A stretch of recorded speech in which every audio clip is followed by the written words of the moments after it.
Hello, everyone. I am Randy Suarez, aka Silva Crow, to the back here. Another amazing reaction. This time we're back with some more Shaman King 100. I was gonna do his dispatch video. I will save that. I think either Friday. I think I'll do that one Friday. But we're here to react to another Kamen Rider video that he did, literally titled "That Time Kamen Rider Was a Horror Movie." Now this is interesting. Okay. I understand it could get gruesome, but a horror movie? Now I'm very much so curious. So, basically, I think this will wrap up his spooky season videos that he's been doing, and I'm grateful for that. I'm grateful that he's diving into Kamen Rider, diving into other stuff too as well, because at the end of the day, do make awesome content. So, what's not to love? So, if you like any of this content, please like, comment, and subscribe to my channel. Like, comment, and subscribe to Shaman King 100. I will leave the original link to this video down below so you can watch it uninterrupted. Also, link to my Twitter, Instagram, and TikTok. You can follow me on those social platforms. Also, link to the Discord. Come join into the Crow's Nest. Talk some other stuff. Have a jolly good time. Also, link to the Cashapp. Feel gracious enough to donate whatever you want to donate. It's fine. Don't. That's fine as well. Same thing, super things. But my like, comment, sharing, all the good stuff. However you show your support, it lets me know you rock with the reaction content, rock with the channel, and rock with your boy. But further ado, buckle up, man. Well, let's get started. Alright, we're here with some more Shaman King 100. The Time Kamen Rider Was a Horror Movie. Let go!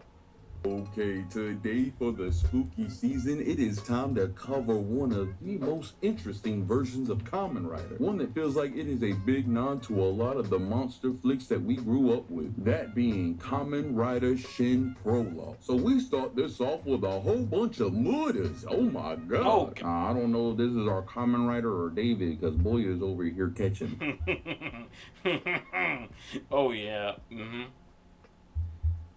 But the cops done swarmed in with a quickness. But boy's vertical game is too crazy, he done flew up over them. And this is where you know this guy is here just for the madness, because at this moment, he could have just left. But he must not be pleased with his kill streak, because he decides to turn back and kill some people a little more. While this bloodshed is going on, at this very moment, a man wakes up at the... Here's the it literally gives me... not Xenomorph. Am I right? It gives me Guyver vibes with those monsters before, yeah. Hospital. This being our main protagonist, Shin, thinking it was all a dream. And I'm here to tell you, it wasn't. But man woke up from a nightmare to heaven because he got a hello nurse. Oh yeah, he got a baddie checking the vitals. And now Shawty be cooking in the kitchen because she hit one of the smoothest scene to transition titles for the 1990s. Oh yeah, that's clean. Back on Shin, he's going through a whole bunch of experimentation. A whole bunch of men come into the room to see how their plans for him are going. If you're wondering why this man is in every frame, that's because he's the creator of Kamen Rider, which is a cool little Easter egg, his little Stan Lee moment. But after seeing things are going as planned, they decided to leave, and who is this no eyebrow having? Oh, is that? Oh god! Is this a dude? That looks terrifying. Dude, it has no eyebrows. Like, dude, I understand there's some people that are born or don't really have eyebrows. The hairdo with no eyebrows and him looking menacing does not help. People actually rock right now, bro. You could have at least penciled them things in like a chica, you know what I'm saying? Them Hispanic girls be at least giving some Nike check swoops or something. Nah, I don't even need to go look up man's name. I'm gonna give him the same nickname Naruto do his boy. We gonna call him No Brows. Cause man try to act like he a background character, but this boy is suspicious. Going back to Shin, he's chilling with his friends at the gym, talking to his little shawty known as I. You know, bro, we're laying the neck down on shawty, you know what I'm saying? But the boy came in trying to do defense like my boy stay on the benches. But Shin got the greatest wingman as he done bounced man out the way. And I love how the movie plays like this super happy, fun time music when you just saw a man push an employee and hits him with a good game. That aside, Shin starts reading the newspaper and starts having a panic attack. Hearing about what the monster had done, he starts feeling like he had been there himself. And this feeling the point that he says kind of like foreshadowing. Having a panic attack, hearing about what the monster had done, he starts feeling like he had been there. Foreshadowing is literally the device where an author gives hints or clues about events that will happen later in the story. Yep, pretty mess with himself. And this feeling he had was not going away, so he decided he needed to stalk the scientist that was running experiments on him. And in doing so, he witnesses the doctor wiring himself up, look like he's about to jump into the net like he an edge runner. But once the doctor injected himself, something weird happened. As soon as he did, he got into immense pain, and this pain transferred over to Shin. And bro, Shin was not quiet. The doc instantly locked eyes with him, and they was about to have them a meeting themselves until SEAL Team 6 done dropped in ready to pop somebody. And next thing we know, Shane wakes up to a whole bunch of dead bodies and blood. Oh, damn. Yeah, bro, I ain't gonna lie, it's gonna be hard to explain this one. But this makes Shane truly think that he is a monster and he must be stopped. So he actually goes and seeks out the doctor again and reconvenes with him in the daytime back at his office and asks him, what's going on with me? What's up with these headaches? So the doctor explains to him he is not a monster. He's actually seeing the visions of the thing that actually killed the people, as the experiments that they have been running on Shin is fusing his DNA with the strongest bug on the planet. Without his permission? Oh, hell no. That being a grasshopper. Really? Which, hey, I understand they're, doing the whole nod to the Kamen Riders that came before. I'm just saying, if I'm going to fuse somebody DNA with at least a bug like Spider-Man right there. But I get it. But because they fused him with grasshopper DNA, he got all the strengths of a grasshopper. From their jump height to their speed to their grasshopper telepathy. What? Grasshopper telepathy. Yeah, bro, I ain't never heard of it either. I done had a look online. It was not in the patch notes. I asked Tirzu, he did not know nothing about it. I even watched the anime with the maybe out of touch cockroaches, and the guy infused with grasshopper DNA did not have this power. So I don't know where this came from, but I'm here. But this side effect and ability from the grasshoppers is the reason why our boy Shin is having these visions, as he is seeing through the eyes of the other monster. But Shin, realizing he's a monster just like the thing out there killing people, starts to really go through it and escapes at the gym. And I, being best girl, decides I need to take care of my mans. And what proceeds next, I cannot show y'all on YouTube as it Hercules! That's all I can say.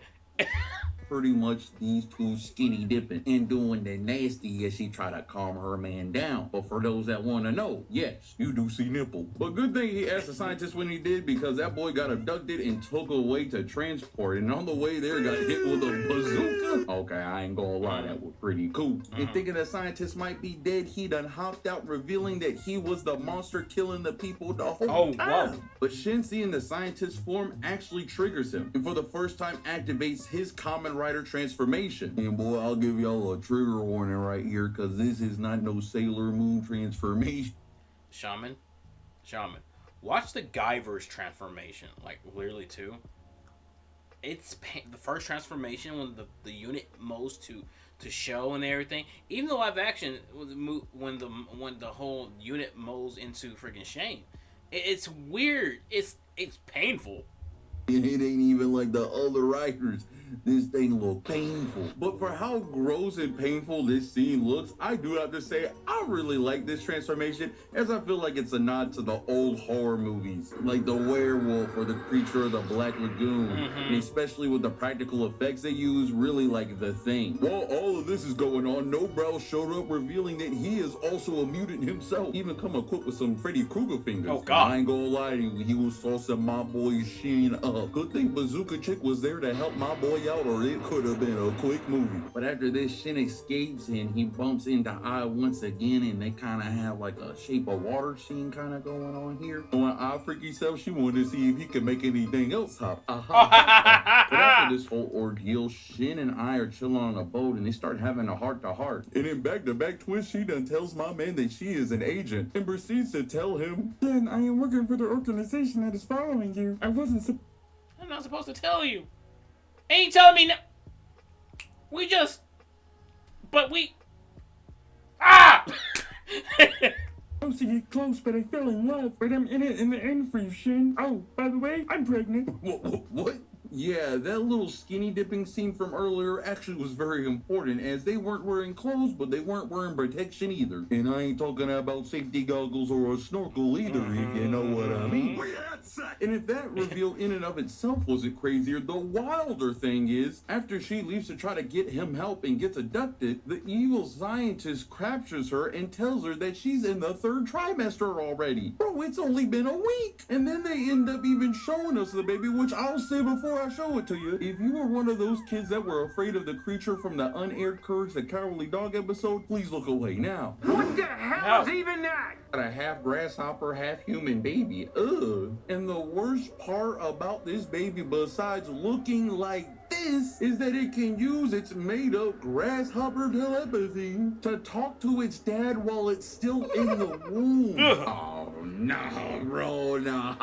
No. I'm telling you now, bro, this is for my future children. If you like some X-Men, baby, I don't care. We are not supposed to be acquainted for another 9 months. Be blowing my ish up asking for stuff when we ain't even met yet. We'll celebrate your first day out, but you gotta do your time first. Word to T Grizzly. Like, For bro, real. what does a baby inside a womb gotta say to me? How's the weather out there, Dad? Got any games on your phone? But for this scenario, I guess it's good that the baby did have this telepathy, because he done hit his dad up and tell him that mom needs help ASAP. And that he was gonna hold the guard holding her hostage off while still in the womb using his grasshopper key blast. So Japan, what y'all grasshoppers doing out there? For real. But this freaky family ends up reuniting, but the worst ends up happening as the evil scientist grabs a Uzi and empties the clip on Ai. Oh! Dying in his arms, she tells Shin to take care of the baby, no matter what. Saying Shin was upset about losing the love of his life is a understatement, as he decides to transform one more time to get vengeance on the man that took her from him. And bro, if I'm the doctor, bro, I'm already accepting my fate. Yeah. Man, slow walking to me, he about to take his time with me? Nah.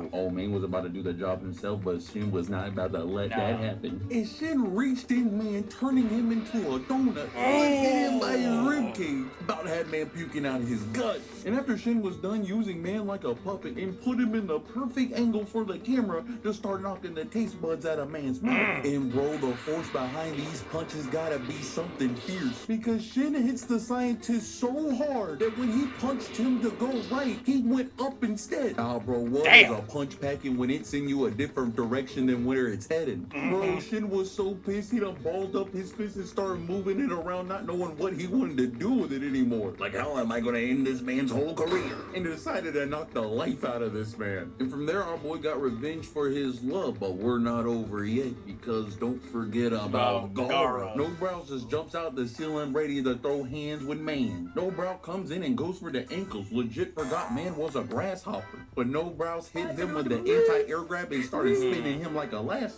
And had Shin face planted straight into the wall. But Shin gets back up and they start sizing each other. Shin trying to watch out for the claws and he was bobbing and weaving man like the eagle. She realizes man is a little too strong for him, so he done hopped up into the banner. And bro must have the same AI as Mr. X, because both lost aggro immediately. Oh, I guess he's gone. But once Shin was back on the ground, No Brows took this chance to start slicing and dicing my man. And Shin knew if he wanted to win, he needs to end this quickly. And after a shocking revelation, decides to do the Sub-Zero classic fatality. And rips bro's head and straight from his body. Hey y'all, I just gotta say, I love how they shot this and darkened it up with the glowing spine. It was just dope. But after Shin getting rid of all the threats, had one more problem to deal with, as him and his father got kidnapped, and the bazooka lady tried to take them both out with the organization and hit them with the bazooka once more. I love that she always has this equipped Like, in her for real, life. like bazooka. But don't worry, Shin still survived and even had Ai in his arms. And for y'all that were worried about that nasty bug baby, it's still okay too, sadly. Talking to his dad while still inside of his dead mom. Yay. I thought this was a fun one-off for the spooky season. If you want to see me talk about more Kamen Riders, I have a whole playlist for you right here. Or if you want to see me talk about more spooky stuff, I got another video for you as well. So check those out and let me. Alright, dude, W video from Shaman. Oh my god. In the weirdest way, I kind of wanted to have a sequel, but then again, I think I'm good at not having a sequel. But it's cool. It looks cool though. It does. But hey, man, anything to deal with horror and transformation, it's going to be painful. Let's just say that. But anyway, W video from Shaman. Oh man, this guy is a freaky looking baby. I'm sorry. But anyway, if you like any of this content, please like, comment, subscribe to my channel. Like, comment, and subscribe to Shaman King 100. I will leave the original link to this video down below so watch it uninterrupted. Until next time, please take care of yourself. Stay hydrated, stay safe, stay warm. Peace out. And little questions is everything.